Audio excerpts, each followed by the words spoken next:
সেনাপ্রধানের যে আহ্বানটা গুরুত্বপূর্ণ, সেনাবাহিনীর জন্য পজিটিভ। কিন্তু এই মুহূর্তে আমার মনে হয় বর্তমানে বাংলাদেশের গেল অন্তত 48 ঘন্টায় সার্বিক যে পরিস্থিতি আমরা দেশের দেখছি, এই পরিস্থিতিতে এই আহ্বানটা এই মুহূর্তে ডক্টর মোহাম্মদ ইউনূসের সরকারকে আরও একটু প্রশ্নবিদ্ধ করে তুলবে। তবে সেনাবাহিনীর দোষ নাই ভাই। সেনাপ্রধান চিন্তা করতেছেন কোনটা, যে সেনাবাহিনীর মান সম্মান ইজ্জত এটার দায়ভারই কিন্তু ওনার উপরে।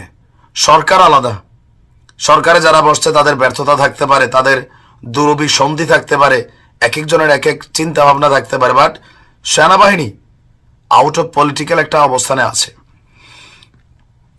দেশের বর্তমান পরিস্থিতি মোকাবেলায় যখন সরকার আইন শৃঙ্খলা বাহিনীকে দিয়া মাঠ কন্ট্রোল একটা ব্যর্থ ছিল, তো আমাদের মাঠে সেনাবাহিনী আছে। সেনাবাহিনী থাকার পরেও কিন্তু পরিস্থিতিটা এমন। আমরা চাই কি জনগণ যে সেনাবাহিনী অ্যাকশনে যাক, রাইট? যে একদম আর্মি অ্যাকশনে নাই, যা আছে ছিনতাইকারী, লুটেরা, সন্ত্রাসী, ডেভিল হান্টের মতন ঘরে ঘরে ঢুকুক, ঢুইকা যা আছে সব শেষ করে দেখ। বাট সেনাপ্রধান বলছেন ভিন্ন কথা। তিনি বলছেন যে দেশের বর্তমান পরিস্থিতি মোকাবিলায় সেনাবাহিনীর যারা সদস্য আছে অতিরিক্ত যেন বল প্রয়োগ না করে, অতিরিক্ত বল প্রয়োগ থেকে বিরত থাকে। তেনার বক্তব্য যে ধৈর্যের সঙ্গে পরিস্থিতি মোকাবেলা করতে হবে। যদি কোথাও বল প্রয়োগও করা লাগে, অত্যন্ত পেশাদারিত্বের মাধ্যমে যতটা কম বল প্রয়োগ করা যায় ততটাই ভালো। কিন্তু বর্তমানের প্রেক্ষাপটে কি মনে হচ্ছে যে কম বল প্রয়োগে পরিস্থিতিটা শান্ত হবে?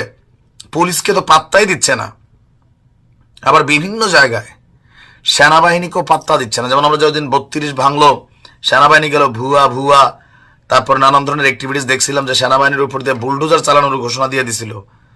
তো অনেক জায়গায় সেনাবাহিনীও বিপদে আছে। এখন কেন তিনি এই কথা বলছেন? তেনার বক্তব্য যে আমরা ভেবেছিলাম দ্রুত কাজ শেষ করে ক্যান্টনমেন্টে ফিরে যাব, কিন্তু কাজটা দীর্ঘদিন ধরে করে যেতে হচ্ছে। তাই আমাদের ধৈর্য রাখতে হবে, পেশাদারিত্বের সাথে কাজটা করতে হবে, দেশ এবং জাতির জন্য কাজ করতে হবে।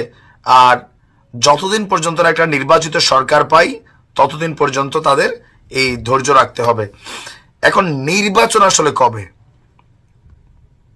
ডক্টর মোহাম্মদ ইউনূস তিনি যদি নির্বাচন নিয়ে ঘুরান, তারই সরকার সেনাবাহিনীরে বদনাম করে ছেড়ে দিবেন মানুষের কাছে। 111 সরকারের সময় খেয়াল আছে তো, এই সেনাবাহিনীকে মানুষ দৌড়ে পিটাইছিল কেন?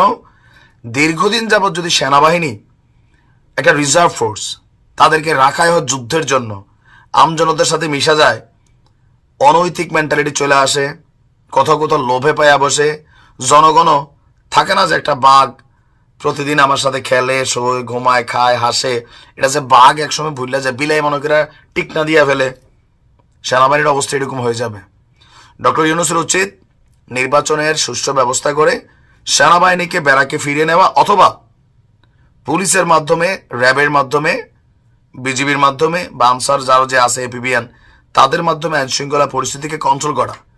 ওয়াকারুজ্জামানের যে আহ্বান, সরকার সাময়িক একটু বিপদে পড়বে। সেনাবাহিনী আমাদের কাছে মনে হচ্ছে এমনি ঠান্ডা, এই সেনাবাহিনী আমরা চিনি না। এর আগে যখন সেনাবাহিনী নামতো মানুষ ডরে ভয়ে রাস্তায় থাকতো না, আর এখন সেলফি নেয়, প্রকাশ্যে ঘটনা ঘটতেছে।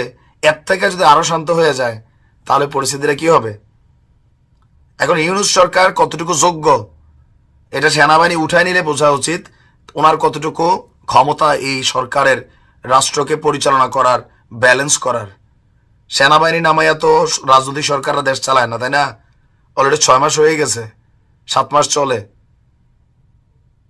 এটা চিন্তা করা দরকার। ভালো থাকুন।